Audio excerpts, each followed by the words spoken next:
Adivina qué tengo acá. Exacto, sal. Sal de mesa, la que tú usas para la ensalada, la que tú usas para tus comidas.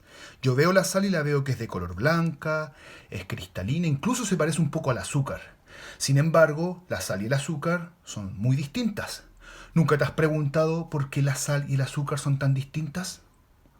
Bueno, la respuesta a esa pregunta es por el enlace químico. En la sal, los átomos están unidos de una manera y en el azúcar, los átomos tienen otro tipo de enlace, están unidos de otra manera. El enlace químico que presenta la sal se llama enlace iónico. Y de eso vamos a hablar nosotros hoy día. Esta clase está dirigida para mis estudiantes de primero medio del Colegio San Agustín de Concepción. Y el objetivo es que sean capaces de identificar el tipo de enlace presente en diversas sustancias de la vida cotidiana. Ojalá que al final de la clase este objetivo se pueda cumplir. Bien, el enlace iónico se forma cuando los átomos del grupo 1A de la tabla periódica o del grupo 2A de la tabla periódica, por ejemplo acá miremos grupo 1A o grupo 2A, menos el hidrógeno es la excepción. Si estos átomos se unen con átomos del grupo 6A o grupo 7A, grupo 6A o grupo 7A. Entonces, cualquier átomo del grupo 1 o 2 con cualquier átomo del grupo 6 o 7 va a formar un enlace iónico. Acuérdate, el hidrógeno no. Por ejemplo, del grupo 1, el sodio. Si elegimos el sodio y lo enlazamos con un átomo, del grupo 7, el cloro. Esta sustancia va a tener un enlace iónico. Otro ejemplo. Elijamos el berilio, que está en el grupo 2. Si el berilio se enlaza con, por ejemplo, el flúor, esta sustancia también va a presentar enlace iónico. Hagamos un ejemplo más. Elijamos el potasio del grupo 1. Si el potasio se enlaza, por ejemplo, con el azufre, que está en el grupo 6, el azufre, esta sustancia también va a tener enlace iónico. ¿Ya? Entonces, si los átomos son del grupo 1 o 2 y están unidos con átomos del grupo 6 o 7, va a existir un enlace iónico. ¿Y por qué pasa eso? Eso pasa porque existe una gran diferencia de electronegatividad. ¿Ya? Una gran diferencia de electronegatividad. Esa diferencia de electronegatividad, ese triangulito significa diferencia, tiene que ser mayor o igual a 1,7. ¿Recuerdas qué es la electronegatividad? La electronegatividad es la capacidad de los átomos de atraer electrones. En la tabla periódica, la electronegatividad aumenta hacia allá, hacia la derecha. O sea, estos átomos son muy electronegativos y estos de acá no son muy electronegativos, son más electropositivos. Entonces, estos átomos de acá van a atraer los electrones de los átomos de allá. Por ejemplo, las electronegatividades te las tienen que dar a ti, aparecen en los libros. La electronegatividad del sodio es 0,9 y la electronegatividad del cloro es 3. Si yo hago la diferencia, si yo hago la resta, me va a dar 2,1. ¿Ves? Enlace iónico, porque es mayor a 1,7. Si yo busco la electronegatividad del berilio, es 1,5 y la electronegatividad del flúor es 4. Si yo hago la diferencia, si yo hago la resta, 4 menos 1,5 me va a dar 2,5. ¿Ves? Enlace iónico, porque es mayor a 1,7. La electronegatividad del potasio es 0,8 y la electronegatividad del azufre es 2,5. Si yo hago la diferencia, me va a dar 1,7. Justito, enlace iónico. Entonces, tenemos dos maneras de saber cuándo una sustancia tiene enlace iónico. Mirando la tabla periódica, si es del grupo 1 o 2, con el 6 y el 7, o de manera matemática, con las electronegatividades. Mientras más alto sea el valor, mientras más alta sea la diferencia, más iónico es. ¿Ya? Bien, en el enlace iónico existe una unión de un metal con un no metal. Fíjate, todos estos átomos que están de color verde son metales. Estos son metales. Y los que están de color amarillo son no metales. O sea, es la unión de un metal con un no metal. En el enlace iónico existe una transferencia de electrones. Esta frase yo la voy a subrayar, esta palabra, transferencia de electrones. Esa palabra aparece en la PSU, en el CIMSE, en la universidad. Yo también la pongo en las pruebas, aparece en los libros.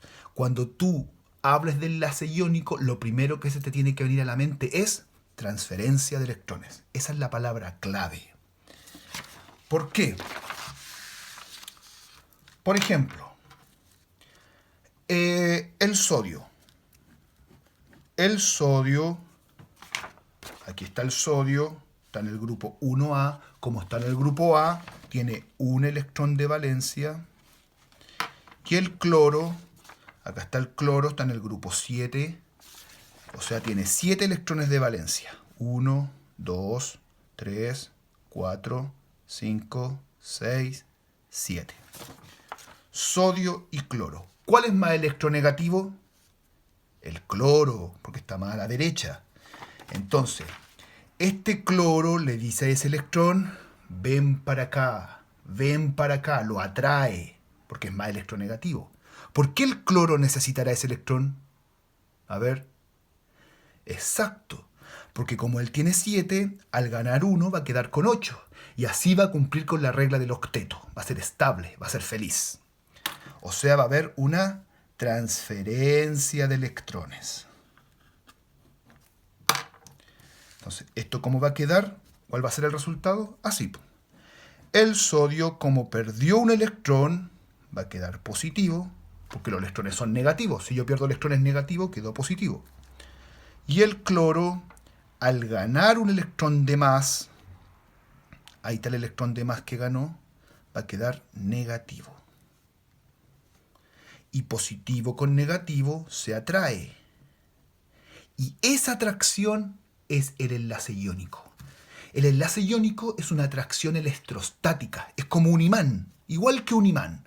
No es que los átomos estén de la mano, no. Es una atracción electrostática. Por lo tanto, la fórmula de esta sustancia sería sodio con cloro. Cloruro de sodio, la sal de mesa, esta. Entonces, acá tenemos el mecanismo, el esquema, acá tenemos la estructura de Lewis y aquí tenemos la fórmula. Hagamos otro ejemplo más. Por ejemplo, el calcio.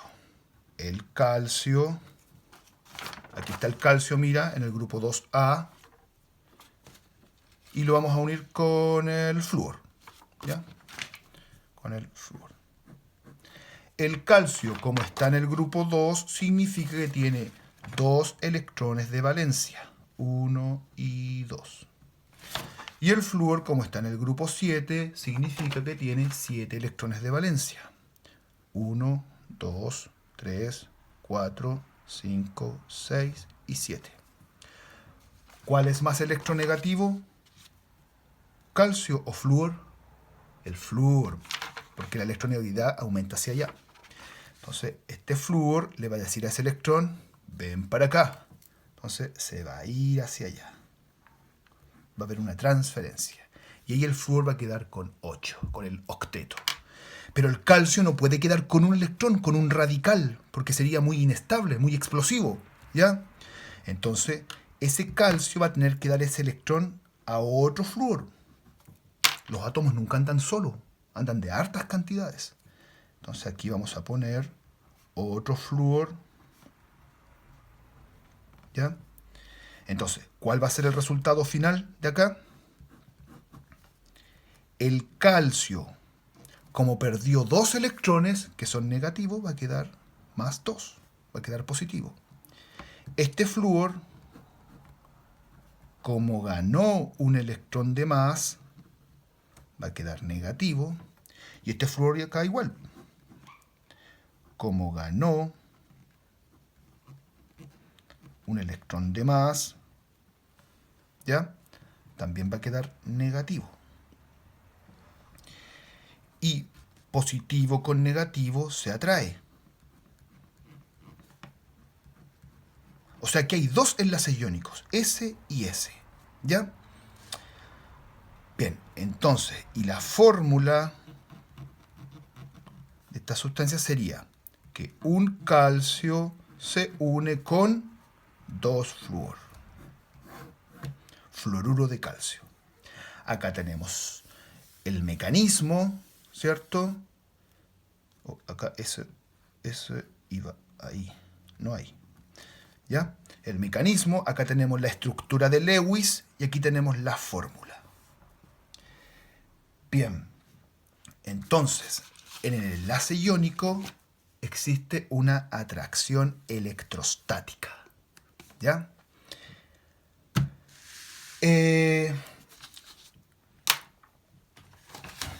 Existen muchos tipos de sales, muchas sustancias con enlace iónico. Mira, acá tengo tu libro de primero medio y acá tenemos algunos ejemplos. La sal, el cloruro de sodio, posee enlace iónico. El cloruro de bario, que se usa para los fuegos artificiales, también es una sal, posee enlace iónico. Acá tenemos el hidróxido de sodio, que se usa para hacer jabón, ¿ya? También es una sustancia iónica. Los fertilizantes que se usan para las plantitas, para que crezcan bien, también son sales. O sea, existen muchas sustancias de la vida cotidiana que poseen enlaces iónicos. Acá voy a mostrarte un pequeño video sobre el enlace iónico.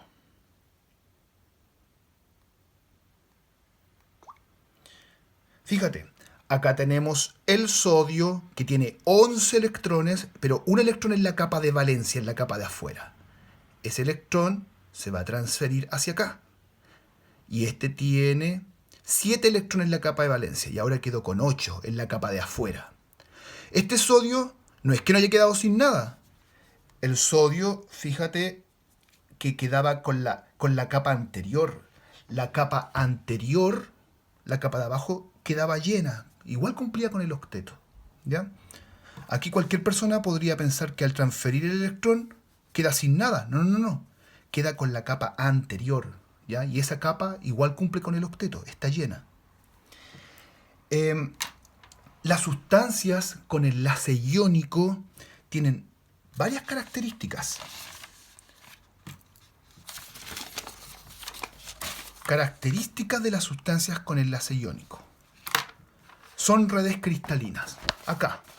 Si tú tuvieras ojos de Superman o pudieras ver a nivel molecular, verías que la sal es un cristal.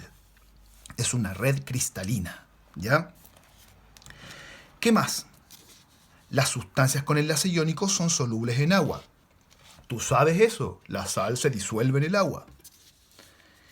Las sustancias con enlace iónico ya tienen un alto punto de fusión y ebullición.